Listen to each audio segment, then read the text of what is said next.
Good evening everyone. Start करेंगे भाई।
Good evening everyone, this is Himanshi and I welcome you all on career will app. Hopefully आप एकदम बढ़िया होंगे और मस्त तैयारी कर रहे होंगे।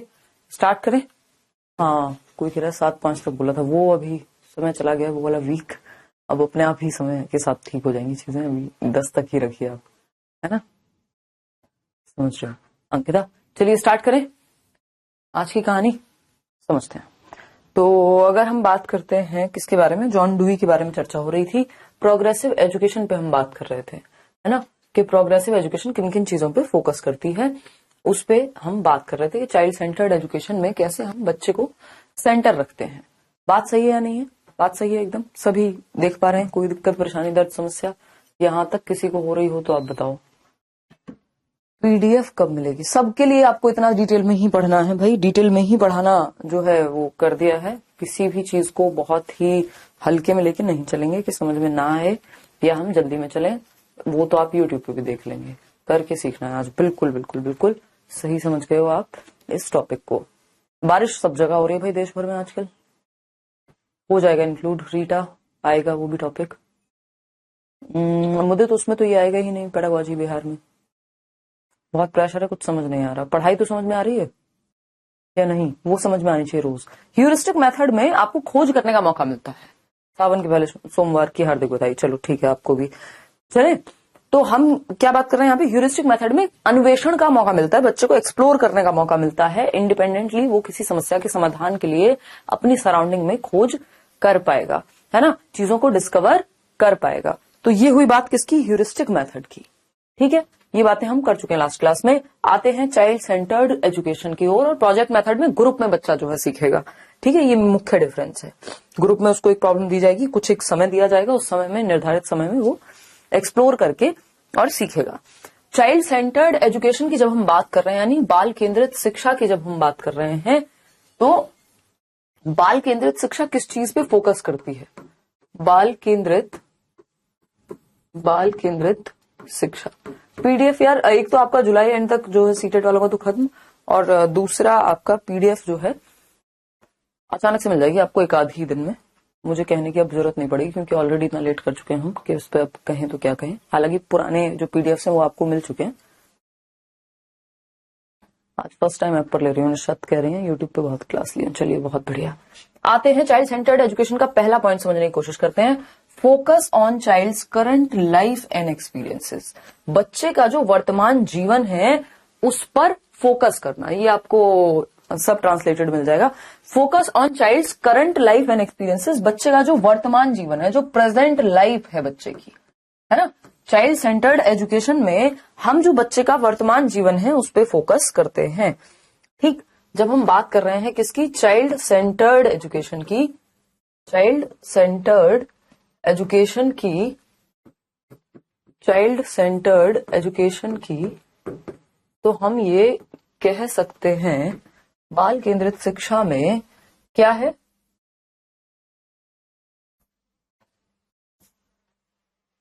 बाल केंद्रित शिक्षा में जो बच्चा है जो आज उसके जीवन में चल रहा है, जिन भी समस्याओं का सामना वो कर रहा है ना, हम उसकी प्रेजेंट लाइफ को ध्यान में रखते हैं। क्या करते हैं? प्रेजेंट लाइफ को ध्यान में रखते हैं, प्रेजेंट लाइफ को सेंटर में रखते हैं। जो आज का समय, वर्तमान जीवन उसका क्या है? वर्तमान जीवन, वर्तमान में वो क्या सीख सकता है, क्या परिवर्तन ला सकता है, वर्तमान जीवन को सेंटर में रखते हैं, ये हम कह सकते हैं। और क्या उसके अनुभव हैं, यानी वो एक्सपीरियंस क्या कर रहा है, इस चीज को हम ध्यान में रखते हैं। यानी बच्चे के अनुभव को प्राइम मानते हैं, वो कैसे सीखता है, उसके जीवन में उसका क्या अनुभव है किसी चीज को लेकर। जैसे एक क्वेश्चन आता है कि एक बच्चा है जो जिसको लगता है कि दूध जो है वो मदर डेयरी पर बनाया जाता है या डेयरी पे बनाया जाता है, क्योंकि उसने देखा है अपनी माताजी को क्या करते हुए, दूध को डेयरी से लाते हुए। तो अब यहाँ पे एक ऑप्शन आता है कि क्या बच्चा जो है उसमें दिमाग की कमी है, या फिर बच्चा मूर्ख है, बच्चे को पता ही नहीं है कुछ, या फिर बच्चे के अनुभव पे आधारित जवाब है। तो बिल्कुल अगर बच्चे को ये लगता है कि दूध डेयरी पे बनता है, तो सिंपल सी बात यह है कि उसके अनुभव में, उसके जीवन के अनुभव में, जो उसकी प्रेजेंट लाइफ है या पास्ट भी रही है अब तक, उसने ये अनुभव किया है कि दूध डेयरी से लाया जाता है। जरूरी नहीं उसने गाय भैंस को देखा है नहीं देखा, बट दूध की वो प्रोसेस शायद ना देखी हो, है ना। तो उसके अनुभव के आधार पर उसने जवाब दे दिया। जवाब गलत हो बेशक बच्चे का, लेकिन जो उसने अपने अनुभव के आधार पर दिया है उसको हम अतउल्लाह क्या करते हैं, महत्व देते हैं। तो बच्चे के एक्सपीरियंस, बच्चा जो भी घर से लेके आता है, चाहे वो उसकी भाषा हो, चाहे वो उसकी आपकी प्रीवियस नॉलेज हो, जिसको हम पूर्व ज्ञान कह रहे हैं, इन सब को ध्यान में रखते हैं। यहां ये भी पीडीएफ में ऐड हो जाएगा, डोंट वरी। ठीक है जी। तो ये एक बेसिक सी बात हो गई कि किसके लिए सिखा रहे हैं हम बच्चों को, प्रेजेंट लाइफ के लिए, current life and experiences. Second point क्या है, put at the centre of education, बच्चे को शिक्षा के केंद्र में रखना, बच्चे को शिक्षा के केंद्र में रखना। नेक्स्ट पॉइंट क्या है, put the child at the centre of education. ये मैं वहां भी बता करके निकल जाऊं, लेकिन कई लोगों के दिमाग में बैठ नहीं पाती हैं चीजें जब तक एक्सप्लेन प्रॉपरली ना हो। ठीक, put the child at the centre of education, यानी बच्चे को शिक्षा के केंद्र में रखना, या जो पूरा सिस्टम है शिक्षा के केंद्र में रखना, यानी बच्चा कहां है, केंद्र में है, रखना। राइट, चलिए, इतनी बात क्लियर है या कोई समस्या है इस बात को लेकर? क्लियर है इतनी बात? बच्चे को शिक्षा के केंद्र में रखना, क्लियर। तो अगर हम बात करते हैं यहां put the child at the centre of education, यानी जो शिक्षा का पूरा सिस्टम है, जो स्कूल का पूरा सिस्टम है, बच्चा उसके सेंटर में है। बच्चे की नीड्स को ध्यान में रख करके सारी प्लानिंग एजुकेशन सिस्टम में होती है। बच्चे की नीड क्या है, उसका इंटरेस्ट यानी उसकी रुचि क्या है, उसकी आवश्यकता क्या है, कैसे मेथड सेलेक्ट होंगे, पढ़ाने की विधियां कैसी होनी चाहिए, ये सब बच्चे को सेंटर में रख करके डिजाइन होनी चाहिए, ना कि अपनी मर्जी से टीचर जो है ट्रेडिशनल मेथड में सेट कर दे। बच्चे को समझ करके, उसकी रुचियों, उसके रुझानों को समझ करके, ठीक है ना, उस हिसाब से आपकी चीजें डिजाइन होनी चाहिए। कैसी एक्टिविटीज, किन मेथड्स का, किन शिक्षण विधियों का आप प्रयोग करेंगे, ये बच्चों के अनुसार होनी चाहिए। बात सही है या गलत है? बात सही है। ठीक है जी। अगर हम बात करते हैं यहां नेक्स्ट पॉइंट की, भाई अगर बच्चे के लिए है ना पूरा एजुकेशन सिस्टम, या सिस्टम के लिए बच्चा है, बच्चे के लिए है सिस्टम, तो उसको परिवर्तित करने की जरूरत पड़े तो हमें बच्चे को सेंटर में रखना है। Provide opportunities to harness their skill, I think ये बात हम कर चुके हैं कि बच्चे के जो कौशल हैं उनको बाहर निकाल करके लाना है, उसके कौशलों को और बेहतर करना है, कॉन्ड्यूसिव एनवायरनमेंट देना है, प्रिंट रिच एनवायरनमेंट देना है। सपोर्ट द चाइल्ड, बच्चे को क्या करना है, सपोर्ट करना है, ताकि वो जहां भी अटके, जहां भी कमजोर पड़े, जहां भी उसको समस्याएं आए, वो फिर से खड़े होकर के आगे बढ़ के उस लर्निंग की प्रोसेस में एक्सेल कर पाए, फिर नेक्स्ट पॉइंट है the child has an individual identity. बच्चे का एक व्यक्तिगत अस्तित्व है, उसको मत मारिए। क्या है? बच्चे का एक व्यक्तिगत अस्तित्व है, यानी वो भी अपने आप में एक इंडिविजुअल है। जैसे कि आप अपने आप में एक इंडिविजुअल हैं, ऐसे ही उसका भी एक अस्तित्व है। उसका भी कहीं भी मजाक उड़ा देंगे, कुछ भी बोल देंगे, वो जरूरी नहीं है। Go for differentiated instruction. एक होती है स्टैंडर्डाइज्ड इंस्ट्रक्शन, ये बात की थी लास्ट टाइम, मैंने नहीं की थी। स्टैंडर्डाइज्ड इंस्ट्रक्शन होती है एक, यानी जिसको हम कहते हैं मानकीकृत अनुदेशन, यानी सबके लिए एक जैसा, एक ही मेथड से। अगर लेक्चर मेथड, व्याख्यान विधि का इस्तेमाल कर रहे हैं, जिसको बहुत अच्छा नहीं माना जाता, जो चाइल्ड सेंटर्ड नहीं है, तो सबके लिए उसी का इस्तेमाल कर रहे हैं। जबकि डिफरेंशिएटेड मेथड में अलग अलग बच्चे की नीड, इंटरेस्ट, एप्टीट्यूड, एटीट्यूड के आधार पर आप मेथड सेलेक्ट करते हैं। ये बात हम कर चुके हैं ना यहां तक। अब आते हैं qualities of a progressive school, यानी कि प्रगतिशील विद्यालयों की विशेषता क्या है, ये समझने का प्रयास करते हैं। ठीक है। अब प्रोग्रेसिव स्कूल्स की जब हम बात कर रहे हैं तो पहले ये भी समझना जरूरी होगा कि प्रोग्रेसिव स्कूल्स की बात आई कहां से। तो प्रोग्रेसिव स्कूल की बात आई एक व्यक्ति जिनको जॉन डीवी या जॉन डुई कहते हैं। Child centred and progressive education पे इन्होंने काफी काम किया है। जिन स्कूल्स को इन्होंने ओपन किया वो प्रोग्रेसिव स्कूल्स कहलाए। ठीक है ना। तो जब हम प्रोग्रेसिव एजुकेशन की बात कर रहे हैं, यानी प्रगतिशील शिक्षा की बात कर रहे हैं, प्रगतिशील शिक्षा की बात कर रहे हैं जब हम, तो हमें ये पता होना चाहिए कि हम बच्चे को लर्निंग बाय डूइंग पर फोकस करा रहे हैं। लर्निंग बाय डूइंग, बात सही है या नहीं है? यानी करके सीखना जो है हमारा, वो फोकस में है कि बच्चा करके सीखे, एक्टिविटी करे, करके सीखना, ये प्राइम है। बच्चे का एक्टिव रहना जो है वो मुख्य उद्देश्य है यहाँ पे। अगर वो प्रैक्टिकली जीवन में एक्टिविटी करके सीखेगा, खोज को कहते हैं अन्वेषण, अंतिमा, है ना, कुछ पता करने को कहते हैं, इंक्वायरी के आसपास का शब्द है। प्रोग्रेसिव एजुकेशन यानी प्रगतिशील शिक्षा किस बात पे ध्यान देती है? लर्निंग बाय डूइंग पे, बच्चे की इंडिपेंडेंट एक्टिविटी पे ध्यान देती है ना, कि बच्चा क्या है, सक्रिय है, एक्सपेरिमेंट कर पाए, एक्सप्लोर कर पाए, अन्वेषण कर पाए अगेन, है ना। बच्चे को एक्टिव रखना है, प्रॉब्लम सॉल्वर बनाना है, समस्या समाधान करता बने बच्चा। यही बात आपकी रचनात्मकतावाद भी कह रहा था। इसी बात को अगर हम देखें तो रचनात्मकतावाद ने अपनाया है, क्योंकि चाइल्ड सेंटर्ड एजुकेशन का जो कॉन्सेप्ट है वो और पुराना है। तो जब हम प्रोग्रेसिव एजुकेशन की बात कर रहे हैं तो लैब स्कूल्स ओपन किए 1900s की बात है, बेसिकली 19वीं शताब्दी की, 1892 के आसपास भी इन्होंने शुरू कर दिया था। लैब स्कूल्स अमेरिका में खोले जॉन डुई और उनकी वाइफ ने। लैब स्कूल्स कहा गया इनको, है ना। ये आता है, क्वेश्चन पूछा जा चुका है कि जॉन डुई या प्रोग्रेसिव एजुकेशन में जो स्कूल्स खोले गए उनको क्या कहा जाता है, तो उनको लैब स्कूल्स कहा जाता है। इसका दूसरा नाम था यूनिवर्सिटी एलिमेंट्री स्कूल्स। ये मैं आपको आगे बता भी दूंगी, ठीक है ना। तो ये एक बेसिक बात हो गई। कहां? शिकागो में, यानी अमेरिका में स्कूल्स खोले गए थे। एक मिनट रुकना।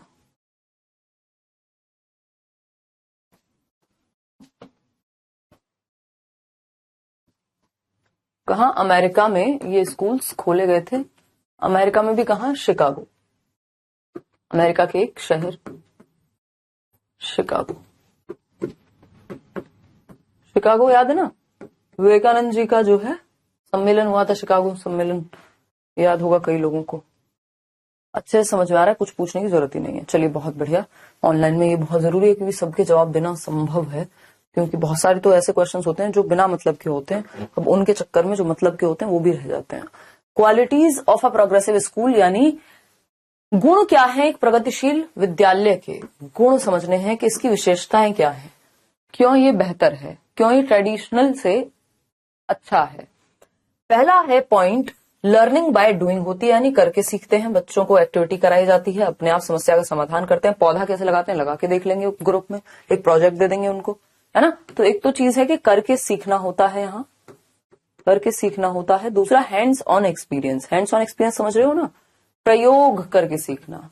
कोई भी चीज है सिर्फ बातों में नहीं, या तो हम उसका कोई मॉडल ला के दिखा देंगे, बच्चों को बनवा करके दिखा देंगे, कहीं ले जाएंगे फील्ड विजिट पे, है ना? इतनी बात क्लियर है? इतनी बात क्लियर है या नहीं?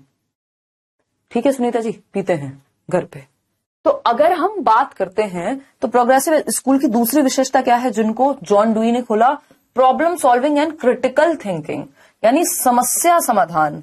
बच्चा भाई जीवन क्या है? चुनौती है एक तरह से, है ना?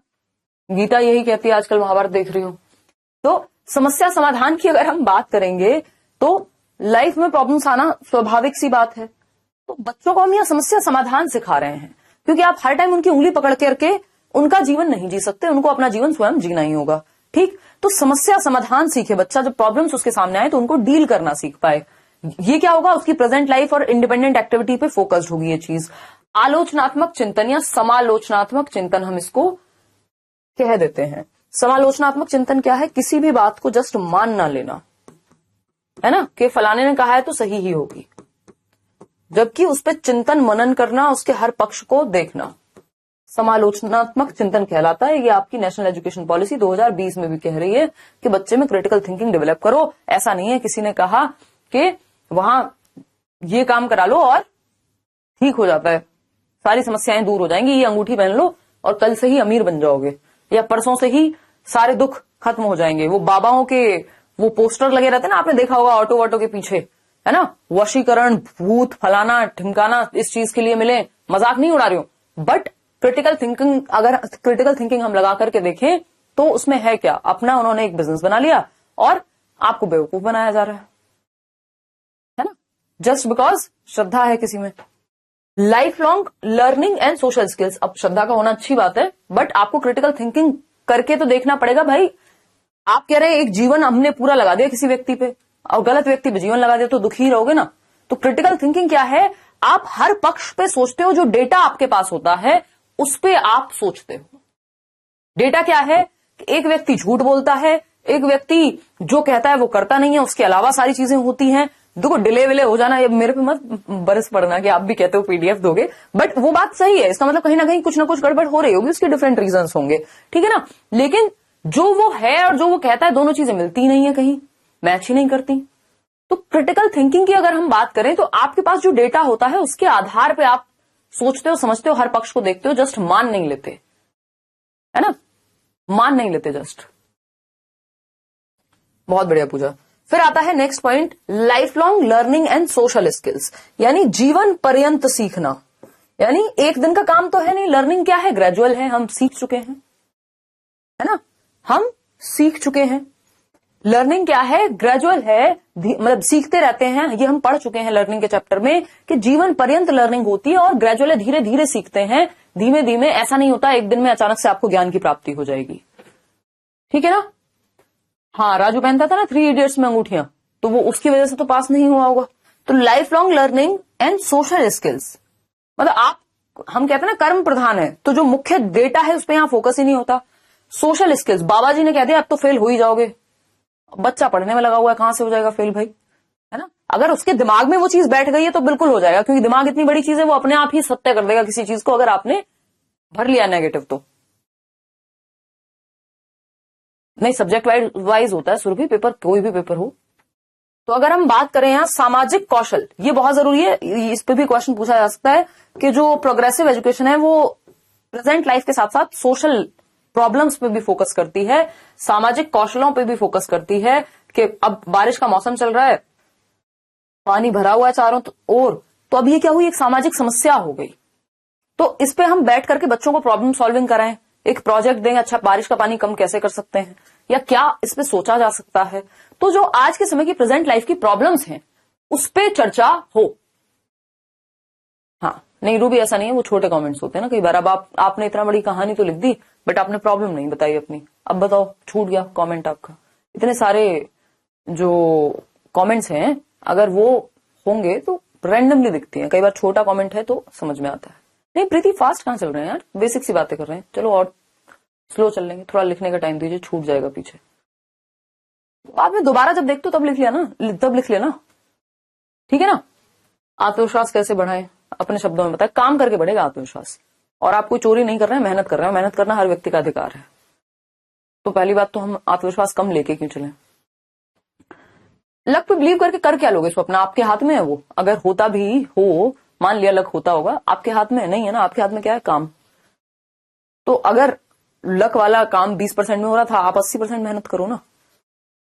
क्या, छोड़ो ये सब बातें, और जिसको जो मानना है वो वही मानेगा। जीवन पर्यंत अधिगम, कि आप जीवन पर्यंत सीखेंगे, लाइफ लॉन्ग लर्निंग होगी, और सामाजिक कौशल भी बच्चे सीखेंगे। जैसे आप देखते हैं वो जो एनएसएस के ग्रुप्स होते हैं, एनसीसी में बहुत सारे सोशल कॉज के लिए काम हो सकते हैं, एनएसएस में हो सकता है सफाई करा रहे हैं, हम किसी गांव में ले गए, कम्युनिटी वर्क करा रहे हैं आजकल बीएड में लोग, ठीक है ना। तो ये सारी चीजें क्या है? सामाजिक कौशल भी सिखा रहे हैं, सामाजिक कौशल भी सिखा रहे हैं। क्वेश्चन कराऊंगी। तो लर्निंग बाय डूइंग, करके सीखना होता है, प्रयोग करते हैं, हैंड्स ऑन एक्सपेरिमेंट या एक्सपीरियंस होता है, प्रॉब्लम सॉल्विंग, समस्या समाधान सीखता है बच्चा, समालोचनात्मक चिंतन, किसी भी पक्ष पे हर पक्ष से सोचना, किसी भी बात को जस्ट मान ना लेना, रिफ्लेक्ट करना, उस पर विचार करना, उस पर थिंकिंग प्रोसेस को दौड़ाना, जो आपके पास डेटा है, जो भी इंफॉर्मेशन है, उसके आधार पे किसी डिसीजन तक पहुंचना, जस्ट मान ना लेना। फिर आता है life long learning and social skills, जीवन पर्यंत बच्चे का सीखने का एक एटीट्यूड बन जाए, जब वो स्कूल से निकले तब भी वो सीखता रहे। और सोशल स्किल्स, सामाजिक कौशल जो है, समाज के लिए वो कुछ कर पाए अपनी प्रेजेंट लाइफ में। प्रीवियस ईयर पेपर आपको मिल गए हैं ऐप में ही ऑलरेडी, और आई थिंक मॉक टेस्ट भी मिल गए होंगे। मॉक टेस्ट नहीं मिले होंगे तो मैं बताती हूँ, देख करके पूछ करके टीम से क्या चल रहा है, डिस्कशन होगा। और दूसरी बात, सीडीपी में जितने क्वेश्चन साथ साथ भी कराए जा रहे हैं ना, उतने कर लोगे, दिमाग में ये सेट हो गया जो चैप्टर है। साथ में सिर्फ यूट्यूब वाली क्लास देख लो, 30 में से 30 कोई नहीं रोक सकता।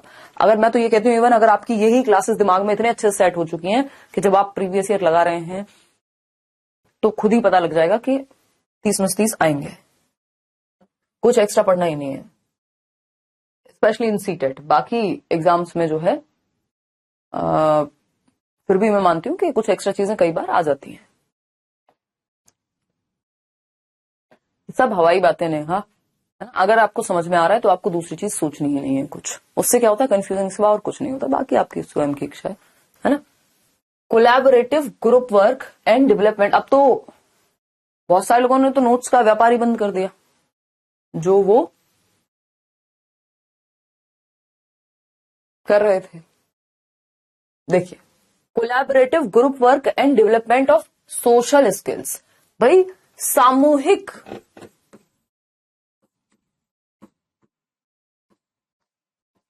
कार्य, उसमें भी सहयोगात्मक, सामूहिक सहयोगात्मक कार्य, एक दूसरे का सहयोग कर रहे हैं बच्चे, कम्युनिटी वर्क के लिए गए हैं। सामूहिक सहयोगात्मक कार्य एवं सामाजिक कौशलों का कौशल विकसित करना, विकास भी कह सकते हो, कौशलों का विकास। De emphasise on text books, यानी de emphasise on text books का मतलब क्या है? जो पाठ्य पुस्तक है वो एकमात्र चीज नहीं है, पाठ्य पुस्तक एकमात्र चीज नहीं है, उसके अलावा भी सैकड़ों तरीके हैं बच्चे को सिखाने के। जैसे आप चार्ट का इस्तेमाल कर सकते हो, आप 3D मॉडल्स का इस्तेमाल कर सकते हो, आप पिक्चर्स का इस्तेमाल कर सकते हो, आप एक्टिविटी करा सकते हो, आप फील्ड ट्रिप पे ले जा सकते हो बच्चे को, ताजमहल दिखा सकते हो, ताजमहल के बारे में पढ़ा रहे हो तो, किसी नर्सरी के बारे में, पेड़ों के बारे में पढ़ा रहे हो तो नर्सरी ले जा सकते हो, कहीं और इस तरह की फील्ड विजिट भी करा सकते हो, है ना। टाइम देके सिखा, 28 आ रहे हैं सीडीपी में, बहुत बढ़िया, 27-28 आ रहे हैं, 30 भी आएंगे। वो देखो ना, वो 2 टॉपिक कहाँ समस्या है। ठीक है मिजानपुर, बस खत्म बात, नहीं क्यों टेंशन लेनी है, हर तरह के लोग मिलेंगे आपको, इंडिविजुअल डिफरेंसेस है ना। प्याजे की स्टेजेस में गलती कर रही हूँ, अनुराधा रिवीजन की जरूरत है वहीं, अभी और बढ़ेगा डॉली, अभी तो चैप्टर्स भी बाकी हैं आपके, अभी से क्यों दुखी हो रहे हो। D emphasis on text books, यानी किताबों पे जरूरत से ज्यादा जोर देना। किताबें जो हैं वो वन ऑफ द रिसोर्सेज हैं, जो टेक्स्ट बुक्स हैं आपकी वन ऑफ द रिसोर्सेज हैं, वन ऑफ द रिसोर्सेज हैं, ऐसा एनसीएफ भी कहता है, यानी कई सारे संसाधनों में से एक है, एकमात्र संसाधन नहीं है, not the only not the only source of learning. Only source of learning यानी सीखने का एकमात्र साधन नहीं है, बहुत सारे संसाधनों में से एक संसाधन है किताबें। इतनी बात क्लियर है या नहीं है, बता दीजिए। क्लियर है? तो टेक्स्ट बुक्स पे बहुत ज्यादा फोकस, ओवर एम्फेसिस नहीं, डी एम्फेसिस करना है। टेक्स्ट बुक के अलावा क्या करें? बच्चे को ऑटोनॉमी दे, है ना। टेक्स्ट बुक की जब हम बात कर रहे हैं तो टेक्स्ट बुक के अलावा क्या करें? डूज हैं एक तरह से। डूज की अगर हम बात करें कि क्या करना चाहिए, तो टेक्स्ट बुक के अलावा आप क्या करेंगे? बच्चे को ऑटोनॉमी देंगे। ऑटोनॉमी टू चिल्ड्रन यानी बच्चे को स्वतंत्रता देना, स्वायत्तता देना, है ना। बच्चों को स्वायत्त बनाना मतलब इंडिपेंडेंटली, स्वतंत्र रूप से बच्चा एक्टिविटी कर सके, बच्चा प्रॉब्लम सॉल्विंग कर सके, बच्चा हर बात के लिए आप पे ही डिपेंडेंट ना हो, वो समस्या के जड़ तक पहुंचे, उसका समाधान निकाले। दूसरा क्या है? टीचर कैसा होगा? मोबाइल होगा टीचर। मोबाइल समझते हो? जब मोबाइल आया तो कहीं भी जाकर के बात होने लगी, उठाया फोन आपने और यहां खड़े होने की जरूरत नहीं। पहले क्या होता था? लैंडलाइन होता था, अभी भी होता होगा कहीं कहीं, लगाया और पहले उससे भी पहले क्या होगा? पूरे गांव देहात शहर में कोई एक पीसीओ होगा, एसटीडीज बोलते थे उनको, और जाकर के वहां पे बात होती थी। उसी जगह बैठना पड़ेगा, एक रिसीवर है उस तार से जुड़ा हुआ है ना। और उससे पहले घुमाने वाले फोन होते थे। फिर अगर हम बात करते हैं मोबाइल जब से आया, मोबाइल का मतलब क्या है? कहीं भी जा सकते हो, है ना, कहीं भी जा सकते हो। मोबिलिटी है, परिवर्तन जहां संभव हो। तो टीचर को क्या रहना है? मोबाइल रहना है ना। मोबाइल टीचर यानी गत्यात्मक हो टीचर। मोबाइल टीचर यानी गति करता रहे टीचर, या डायनेमिक होना टीचर का। क्या होना? डायनेमिक, गतिशील होना। ऐसा नहीं है टीचर बस एक ही जगह पे चिपक गया, आगे बैठा रहेगा क्लास में, है ना। गतिशीलता होना,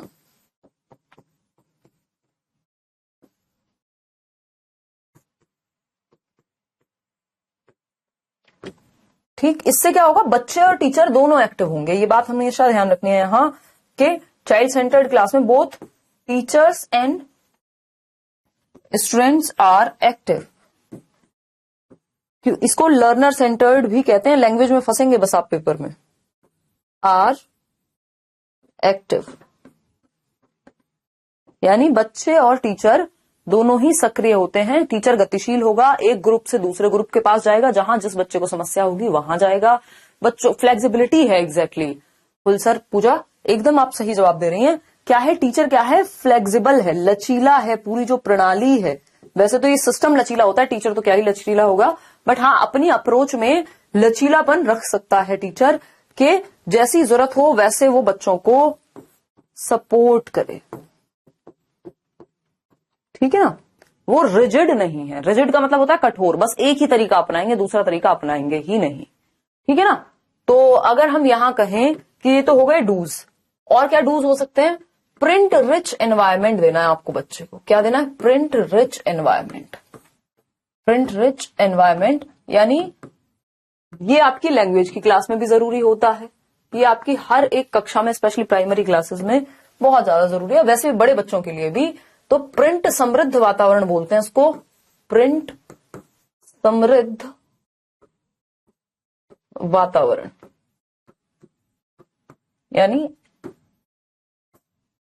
ऐसा वातावरण, ऐसी क्लासरूम जहां चारों ओर कहीं पोस्टर हैं, कहीं एक्टिविटी है, कहीं कोई पिक्चर दिखाई जा रही है ना। नहीं डुबाएगा ना भी, नाबिया अभी तो है क्लास। क्वेश्चन जब प्रैक्टिस करो सुनीता तो वो ठीक भी होने शुरू होंगे। वो थियरी सही से अप्लाई करनी भी तो सीखनी है ना।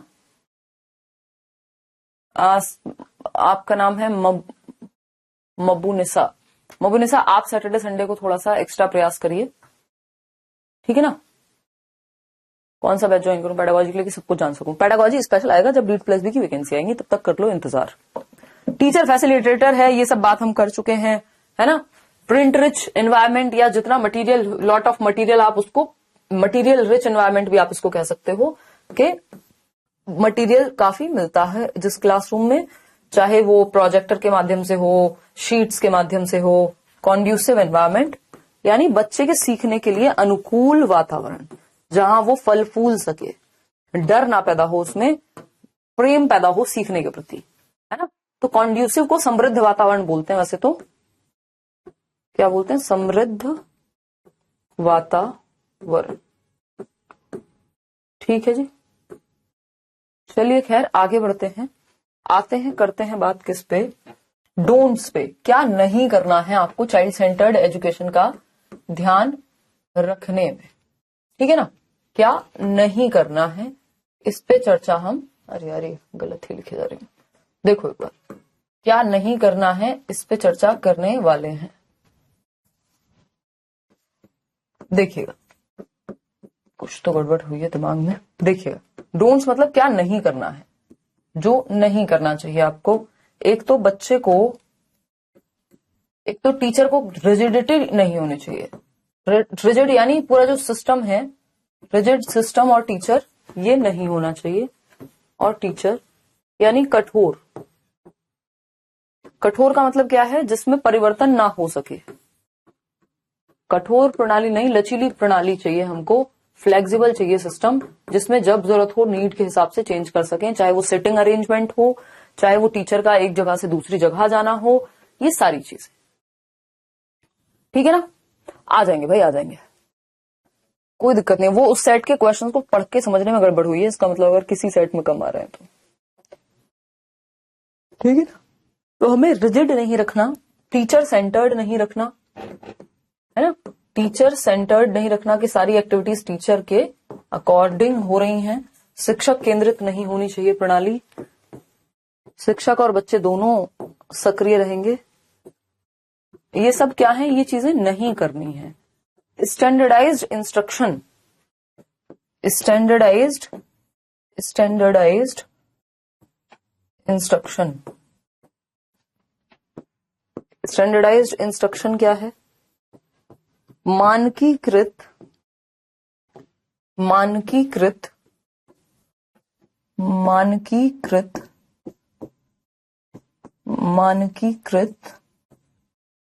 अनुदेशन।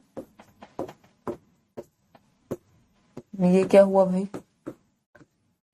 यानी सबके लिए एक जैसा सिस्टम, एक जैसा मेथड वो इस्तेमाल करना गलत होगा।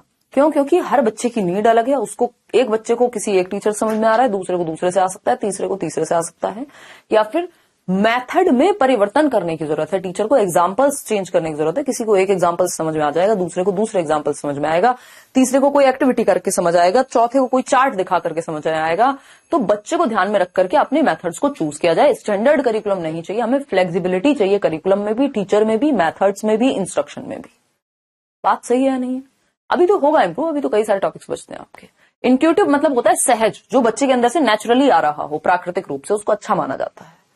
ठीक, तो हमें ये ध्यान रखना है कि क्या नहीं करना है, क्या करना है। ये सारी चीजें तो हम चर्चा में ला चुके हैं। टीचर मोबाइल हो, गति करे इधर से उधर, ग्रुप लर्निंग हो, कोलैबोरेशन हो, कोऑपरेशन हो, है ना। बच्चा कैसे सीखे? कोऑपरेट करके, कोलैबोरेट करके, सहयोग के माध्यम से बच्चा सीखे।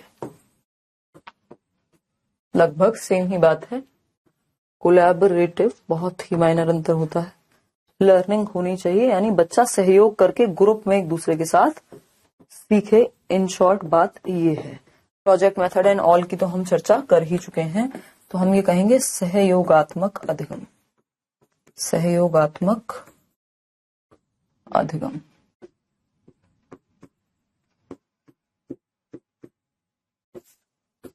ठीक है बात, कोई दिक्कत परेशानी? कोई कह रहा है आपके नोट से हमें लग रहा है कि हम सीडीपी भी पढ़ा सकते हैं। बहुत सारे लोग हैं जो ऑलरेडी पढ़ा रहे हैं कोचिंग्स में इधर उधर, जो कि अच्छा भी लगता है देख करके। क्या पूछ रहे हो खुशबू? बात ठीक है नहीं है? ठीक है, चलिए फिर आगे बढ़े। आगे बढ़ते हैं, समझते हैं कहानी क्या है। तो टेक्स्ट बुक एकमात्र सोर्स नहीं है, कई सारे सोर्सेज में से एक संसाधन है। जॉन डुई के बारे में थोड़ा सा पढ़ लेते हैं यहाँ पे। यार स्टैंडर्डाइज्ड इंस्ट्रक्शन है। स्टैंडर्डाइज्ड का मतलब एक स्टैंडर्ड बना दिया, एक पैमाना बना दिया, एक एक मानकीकरण, एक मानक बना दिया कि इस हिसाब से ही सबको पढ़ाया जाना चाहिए, जबकि फ्लेक्सिबिलिटी होनी चाहिए, लचीलापन होना चाहिए, डिफरेंशिएटेड इंस्ट्रक्शन होनी चाहिए कि बच्चे की नीड के अनुसार आप अपने मेथड में परिवर्तन कर पाएं, अपने आकलन, अपने जांचने के, अपने टेस्ट करने के तरीके में आप परिवर्तन कर पाएं। अगर कोई बच्चा लिख के नहीं बता पाता ठीक से, उसको डिस्ग्राफिया है, तो आप उससे ओरली क्वेश्चन पूछ लीजिए। स्टैंडर्डाइज में क्या होगा, नहीं सबको एक ही तरीके से परीक्षा देनी है, तो वो गड़बड़ है, बच्चे के हित में नहीं है। ऑटोनॉमी का मतलब बच्चे को स्वतंत्रता देना, उसको अपने एक्शंस के लिए जिम्मेदारी देना, जिसमें वो इंडिपेंडेंटली कुछ काम कर सके। आएगा D+U का बेस्ट, चिंता ना करो। जॉन डुई, तो जॉन डीवी इनको हम हिंदी में कह देते हैं, जिन्होंने ये प्रोग्रेसिव स्कूल्स खोले। कुछ चर्चाएं हैं जो इनके बारे में करनी है। He is remembered as the father of progressive education, यानी प्रगतिशील शिक्षा का जनक कहा जाता है इनको, ठीक है ना। प्रगतिशील शिक्षा का जनक कहा जाता है इनको। जॉन डुई को फाउंडर हैं ये प्रगतिशील शिक्षा के, जिसमें बच्चा एक्टिव है, प्रेजेंट लाइफ के लिए सीख रहा है, कोऑपरेट करके सीख रहा है, रियल एक्सपेरिमेंट्स कर रहा है, प्रॉब्लम सॉल्विंग सीख रहा है, और टीचर भी फ्लेक्सिबल है। Dewy emphasised on the importance of democratic relationships, बहुत ध्यान रखना है, लोकतांत्रिक शिक्षा होनी चाहिए, लोकतांत्रिक संबंध होने चाहिए कक्षा में। लोकतंत्र क्या होता है, जहां आप अपनी बात कह पाए, सामने वाला आपकी बात सुन पाए। तो क्लास में भी जब हम मॉनिटर बनाते हैं, क्या कहते हैं भाई, बच्चों से हाथ उठवाते हैं, कितने लोग चाहते हैं ये व्यक्ति मॉनिटर बने, तो उसके पक्ष में हाथ उठाया जाएगा। ये क्या है, ये लोकतंत्र को हम ध्यान में रख रहे हैं, जहां सबको अपनी बात कहने का क्या है, अधिकार है। बात सही है नहीं। डेमोक्रेटिक एनवायरमेंट, एक और मैं छोटा सा पॉइंट यहां ऐड कर देती हूँ, नोट्स में काम आएगा आपके, है ना। लोकतांत्रिक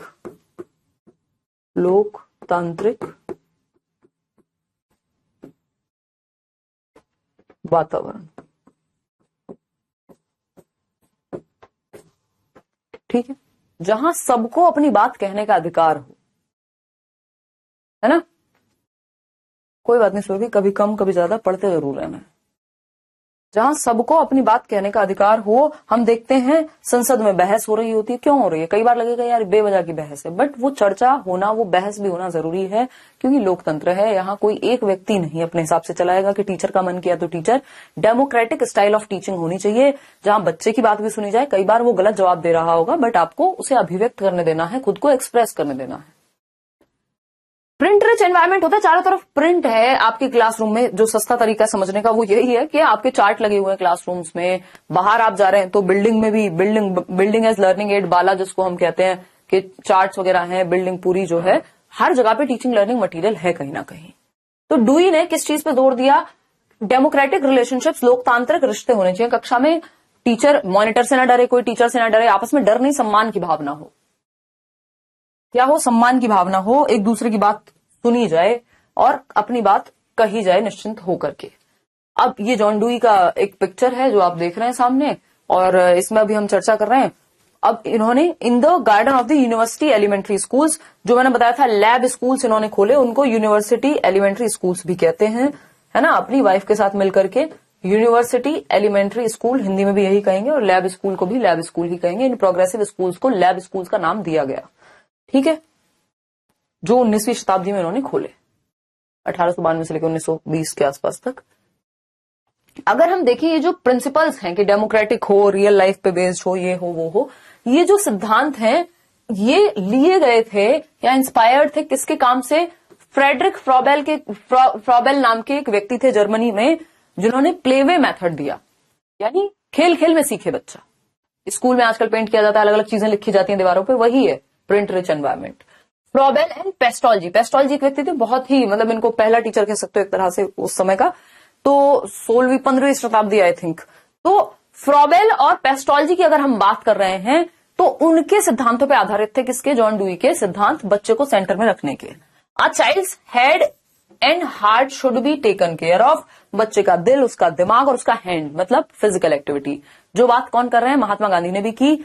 उससे पहले अगर हम देखें तो आपका जो यहां पे हम एजुकेशन की बात कर रहे हैं, जिसमें बीएस ब्लूम का जो आपका पूरा वो है क्लासिफिकेशन, वो भी इसी की बात करती है, कॉग्निटिव अफेक्टिव और साइकोमोटर डोमेन, जो हम नेशनल एजुकेशन पॉलिसी में भी पढ़ने वाले हैं।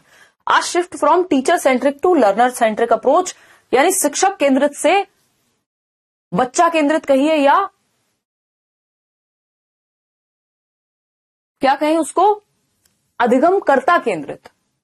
तो शिक्षक केंद्रित से शिक्षार्थी केंद्रित हमारा फोकस होना चाहिए कि बच्चे को सेंटर में रख के उसका क्या इंटरेस्ट है, वो कैसे सीखता है, इन बातों पे हम फोकस कर पाए। अब बात फ्रेडरिक फ्रॉबेल की हो रही है। फ्रेडरिक फ्रॉबेल में ऐसे ही चाइल्ड सेंटर्ड एजुकेशन बता देती हूँ। एक और नाम है मारिया मॉन्टेसरी, जो आप जान सकते हैं। उन्होंने भी बच्चों के हित में काम किया। कई लोग कहते थे कि भाई जो बच्चे जो हैं वो तो ईविल होते हैं, है ना, वो तो दुष्ट होते हैं। तो मारिया मॉन्टेसरी हैं, या फिर अगर हम बात करें सोक्रेट्स ने भी कहा कि भैया बच्चे ईविल नहीं है। ठीक। फ्रेडरिक फ्रॉबेल कौन व्यक्ति हैं? फ्रॉबेल वो व्यक्ति हैं जिन्होंने किंडरगार्टन मेथड का इजाद किया, प्लेवे मेथड दिया कि बच्चे खेल खेल में सीखें। किंडरगार्टन में भी क्या है? किंडरगार्टन है बच्चों का बगीचा। किंडर मतलब किड और गार्टन मतलब गार्डन। जर्मनी में इन स्कूल्स की शुरुआत हुई। इसकी खेल विधि या प्लेवे मेथड की इन्होंने बात की। बिल्कुल जरूरी है सौम्या, अगर पढ़ लोगे रात को 9 बजे वाली क्वेश्चंस तो आपको हेल्प करेंगे वो। कुछ क्वेश्चंस किए जाएं। पहला ही क्वेश्चन आपके सामने है। क्या कहता है ये question? John dewy advocated lab schools, this is an example of, यानी जॉन डुई ने लैब स्कूलों की वकालत की, यह किस चीज का उदाहरण है? बताइए। प्रोग्रेसिव स्कूल का, प्राइवेट स्कूल का, सेकेंडरी स्कूल का, प्राइमरी स्कूल का, किस स्कूल का उदाहरण है जॉन डुई के द्वारा स्थापित स्कूल्स या लैब स्कूल्स जिनको कहा गया, वो किस एक चीज का उदाहरण है? फटाफट से बताओ, बताइए।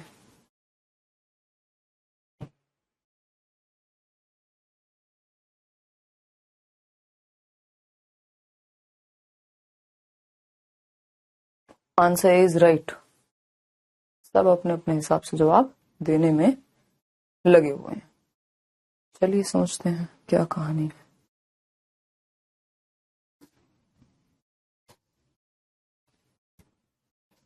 देखते हैं।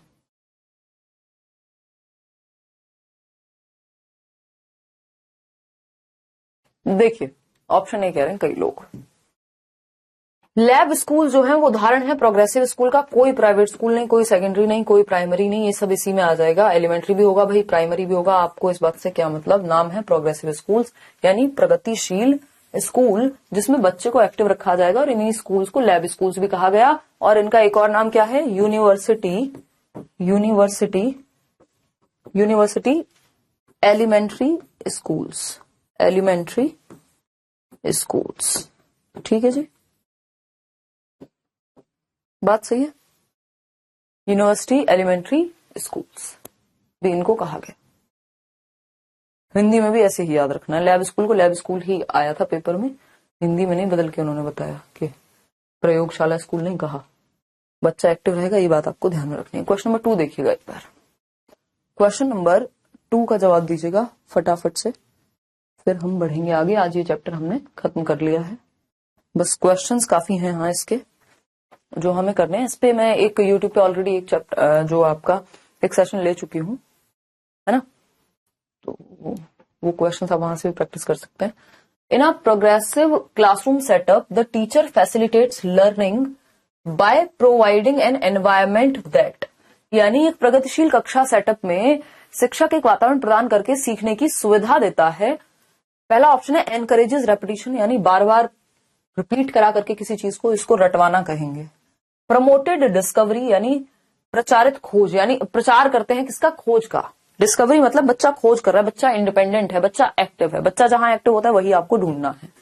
डिस्करेज इंक्लूजन, यानी समावेशन को बढ़ावा नहीं देना, अलग थलग करना बच्चों को, सारे बच्चों को एक साथ नहीं सिखाना। इंक्लूजन का मतलब होता है सबको एक साथ सिखाना। इट इज रेस्ट्रिक्टिव, यानी प्रतिबंध लगा दो किसी बच्चे पे, जी नहीं।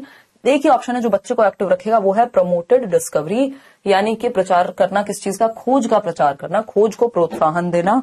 ऐसी बात प्रोग्रेसिव स्कूल में कही जाएगी क्योंकि बच्चे को एक्टिव रखना है। चाइल्ड सेंटर्ड स्कूल्स हैं ये, अगर देखा जाए तो। क्वेश्चन नंबर 3 देखिएगा एक बार और जवाब दीजिएगा। यार सीटेट का सिलेबस जुलाई एंड तक, मैक्स टू मैक्स अगस्त फर्स्ट वीक, वैसे मैं जुलाई एंड तक ही करा दूंगी। और इसकी खबर आपको मिल भी जाएगी जल्दी ही, मोस्ट प्रोबेबली कल। देखिएगा, जवाब दीजिएगा।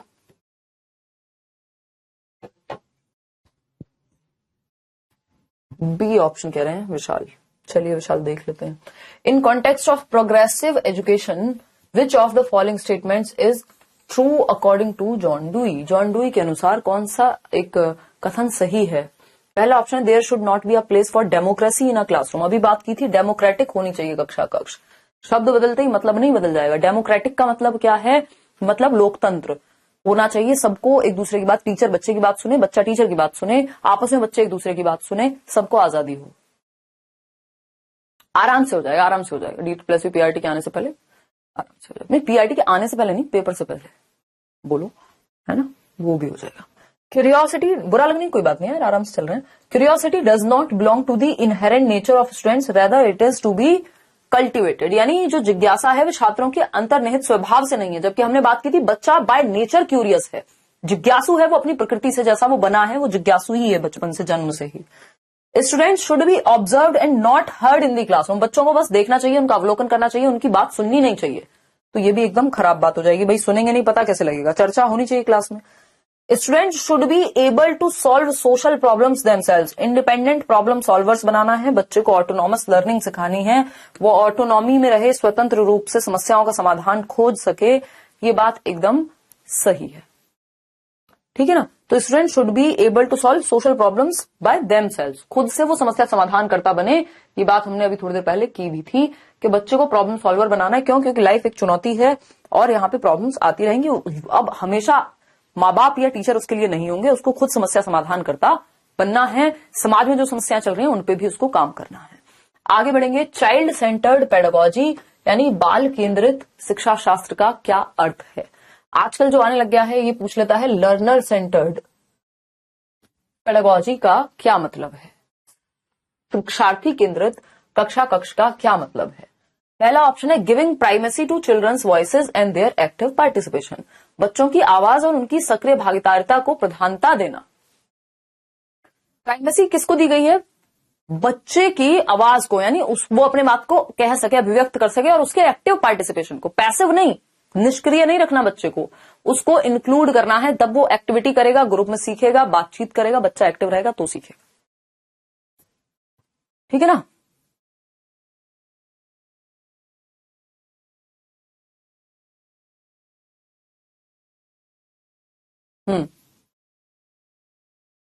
अधिराज अपना काम कीजिए, अपने हिसाब से जीवन जीने के लिए थोड़े कष्ट उठाने पड़ते हैं, है ना? डिपेंडेंट अगर आप किसी पर रहेंगे तो दिक्कत होगी। और माँ बाप को कहिए आप हमसे प्रेम करते हैं या आपको बिजनेस करना है, कोई सेंस है इस बात की?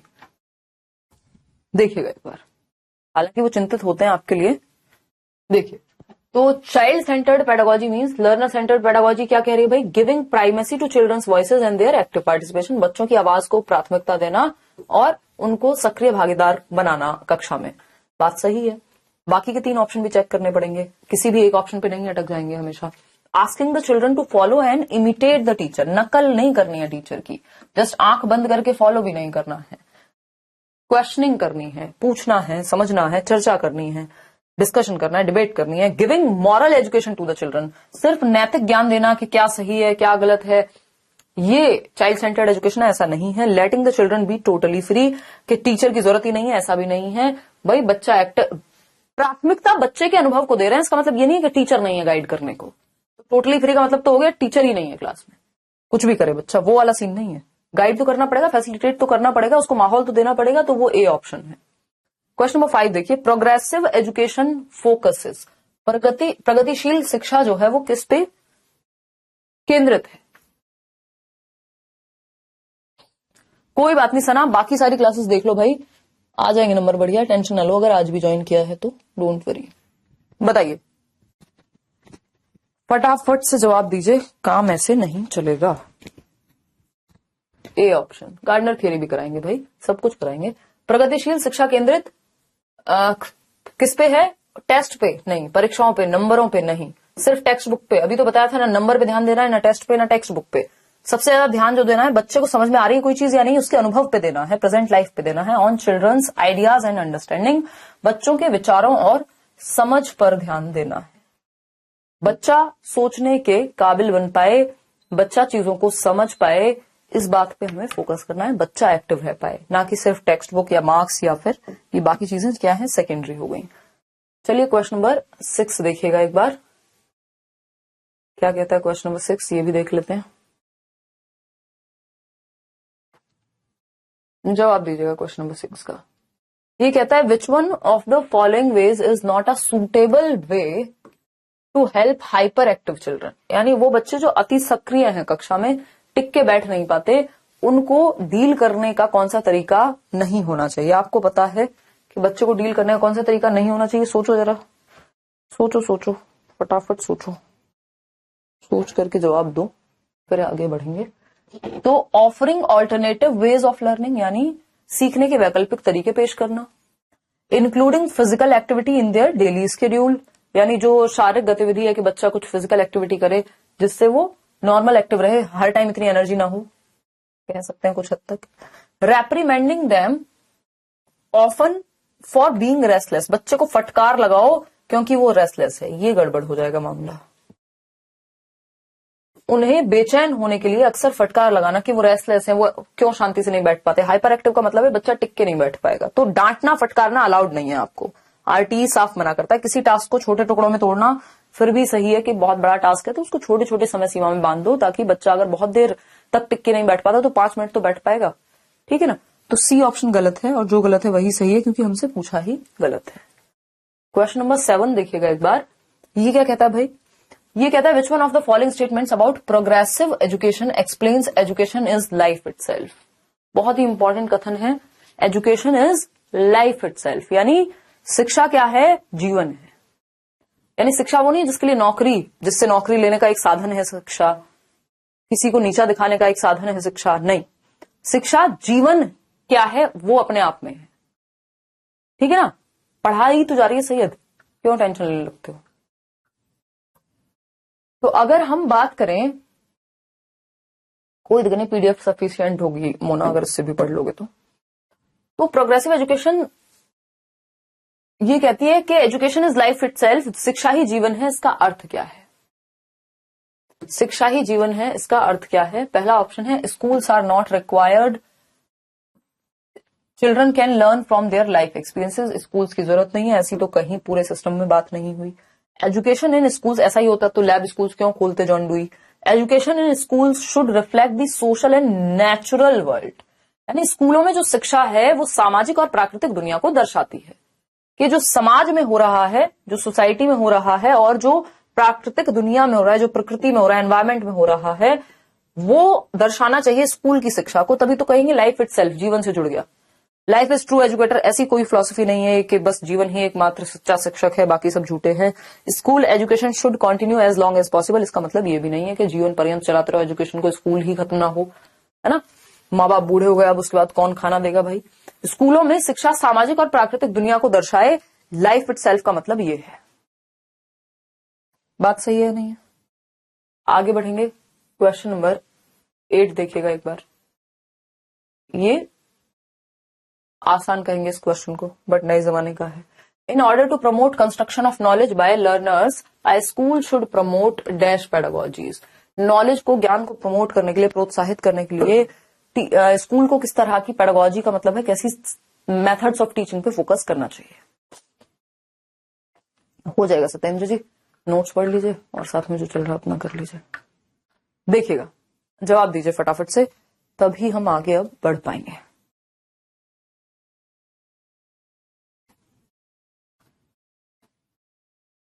किसका हो गया भाई हस्बैंड से झगड़ा?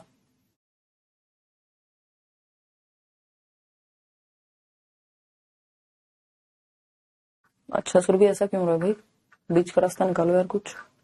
कोई बात नहीं, अपने हिसाब से देखो, जॉब तो करनी ही चाहिए, मतलब पढ़ लो या तो थोड़ा सा समय देखिए, मतलब ये आपके ऊपर डिसीजन है। किसी को हो सकता है भाई अभी से प्राइवेट जॉब करनी हो साथ में, किसी को हो सकता है 3 महीने और पढ़ लूं अच्छे से, 6 महीने तैयारी हो जाए, फिर साथ में जॉब करते रहेंगे।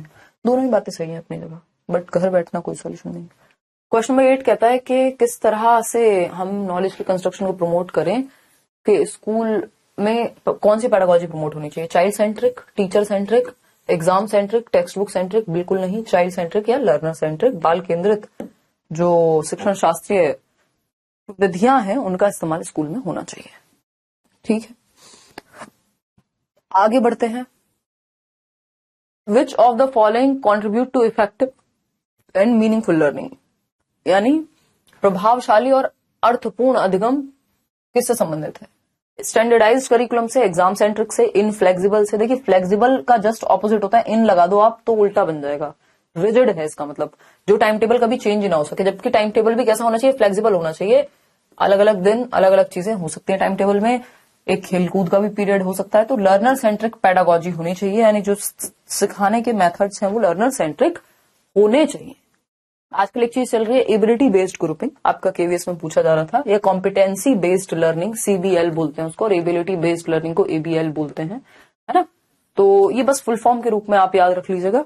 मुझे नहीं लगता सीटेट में तो कहीं से कहीं तक भी आपसे ये पूछा जाएगा, बस ये मैं फुल फॉर्म के रूप में लिख देती हूँ, ये आपको मिल जाएगा। एबिलिटी बेस्ड लर्निंग, ये एबिलिटी बेस्ड लर्निंग भी आपके काम की नहीं है, सबसे ज्यादा है ये competency based learning, competency based learning.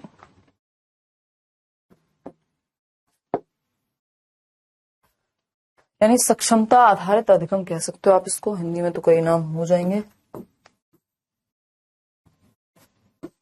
सक्षमता आधारित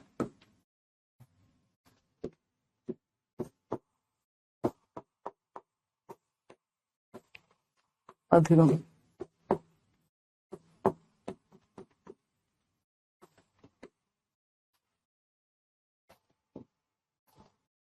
बात ठीक है नहीं, तो इसकी फुल फॉर्म भी आप ध्यान में रख सकते हो। बेसिकली इसमें होता क्या है कि हम चाहते हैं कि बच्चा कॉम्पिटेंट बने, किसी चीज को अच्छे से समझे, पढ़े, उसमें एबल बने, है ना। चलिए आज के लिए इतना ही रखते हैं, कल मिलेंगे 7 बजे ही शाम को, नेक्स्ट टॉपिक करेंगे।